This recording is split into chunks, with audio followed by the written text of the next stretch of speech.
আসসালামু আলাইকুম। আশা করি আপনারা যে যেখানে আছেন ভালো আছেন, সুস্থ আছেন। আলহামদুলিল্লাহ আমরাও ভালো আছি।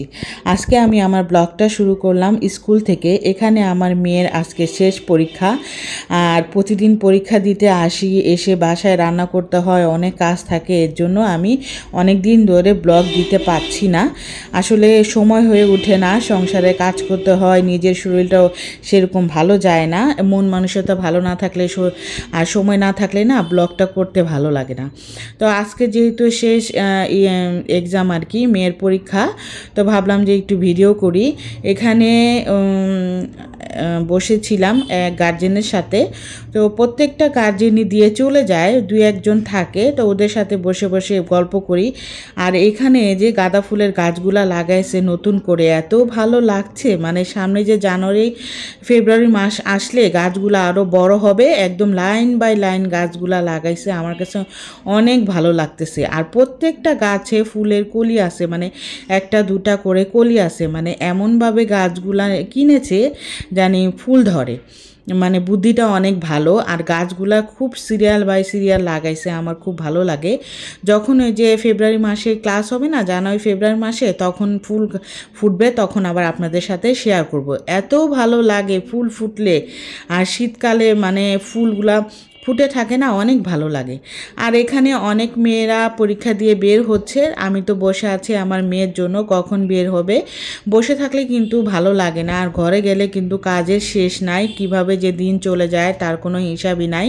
এখানে আমি বসেছিলাম, আমার সাথে একটা গার্জেনও বসেছিল, তার আবার একটা ছোট মেয়ে আছে। মেয়েটা এত জ্বালাচ্ছিল, মাশাল্লাহ একটা কিউটি বেবি, অনেক সুন্দর মাশাল্লাহ বেবিটা। ওর সাথে অনেক দিন সময় কাটালাম, খুব ভালো লেগেছে প্রতিদিন স্কুলে। আর বাসায় এসেই আমি তাড়াহুড়ো করে রান্নার জন্য প্রস্তুতি নিচ্ছি। ভাবলাম যে কি রান্না করব, শীত যেহেতু। আর আমার বাসায় তো অল টাইমে খিচুড়িটা সবাই পছন্দ করে, ভাতের চাল দিয়ে। ভাবলাম হাতে মাখা খিচুড়িটা রান্না করে ফেলি। এখানে আমি ভাতের চাল দিয়েছি দুই কাপ, আর দিয়েছি 1 কাপ ডাল, মুসুরির ডাল দিয়েছি। আর এখানে আমি দিয়েছি জিরে গুঁড়া, ধনে গুঁড়া, আদা রসুন বাটা, মরিচের গুঁড়া, হলুদের গুঁড়া, আর দিয়ে দিলাম পরিমাণ মতো তেল। এখন আর দিলাম কাঁচা মরিচ ফিরে কেটে দিয়েছি, আর দিয়েছি পেঁয়াজ। এখন আমি এটা হাতে ভালো করে মেখে নিব।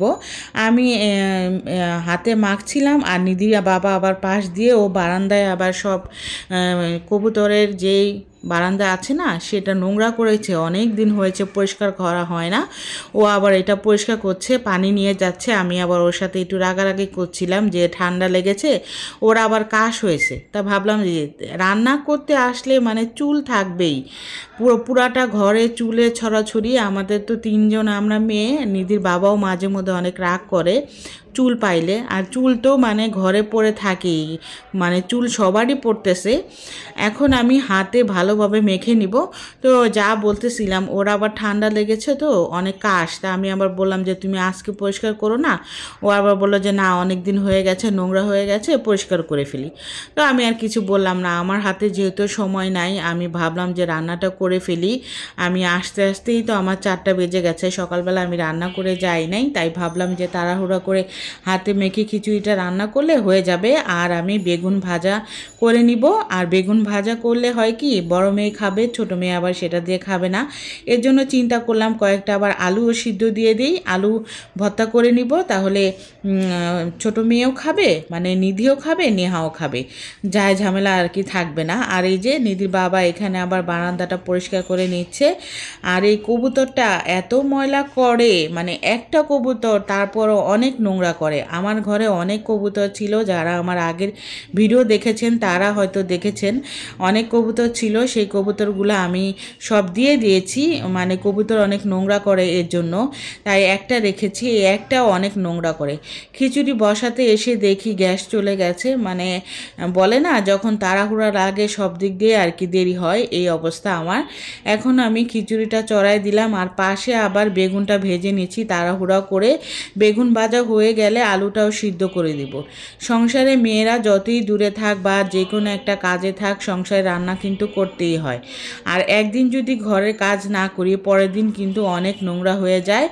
আর প্রতিদিন স্কুলে যেয়ে এসে ঘরের কাপড় ধোয়া, ঘর মোছা এগুলো হচ্ছে না, এজন্য ঘরটা অনেক নোংরা হয়ে গেছে।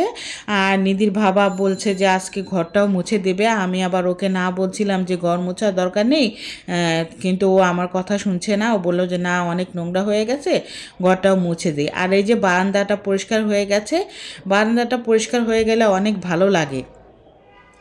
আর আমাদের ছোট ফ্যামিলি, ছোট সংসার, ছোট বারান্দা, ছোট ঘর, সবাই আমাদের জন্য দোয়া করবেন।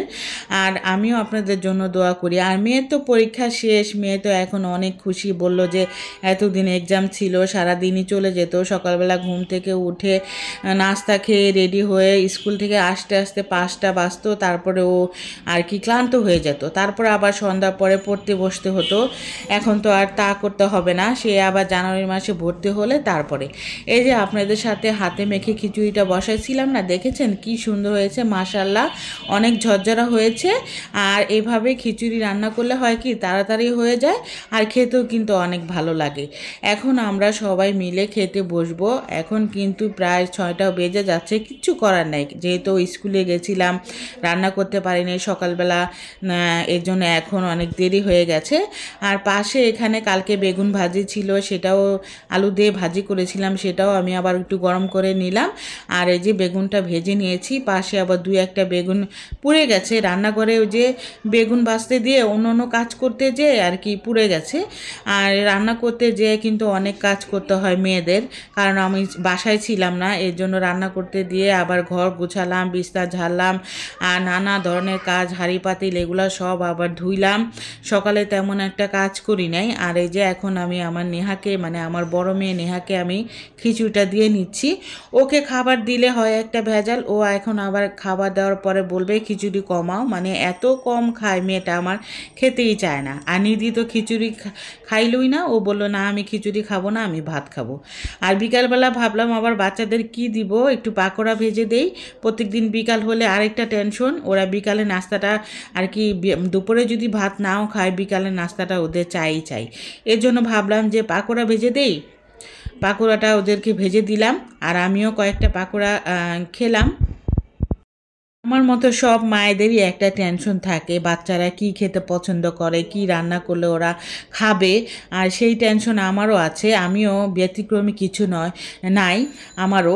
তো এখানে আস্তে আস্তে আমি পাকোড়াগুলো সবগুলা ভেজে নিচ্ছি। আমি প্রায় এরকম ঘরে বাচ্চাদের পাকোড়া ভেজে দিই, বা বিকালে যে কোনো একটা নাস্তা বেশিরভাগ ঘরে রান্না করে দেওয়ার চেষ্টা করি।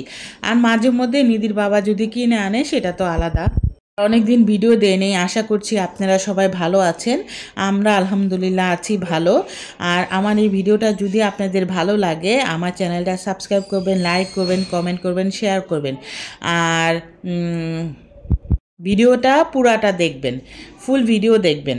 ফুল ভিডিও দেখলে আপনারা বুঝতে পারবেন যে আমি কি শেয়ার করলাম।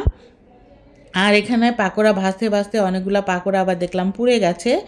আজকে জানি আমার কি হয়েছে, আসলে সারাদিন আর কি স্কুলে থাকলে না ভালো লাগে না ঘরে এসে কোনো কাজ করতে। তো আজকের মতো বিদায় নিলাম, আল্লাহ হাফেজ।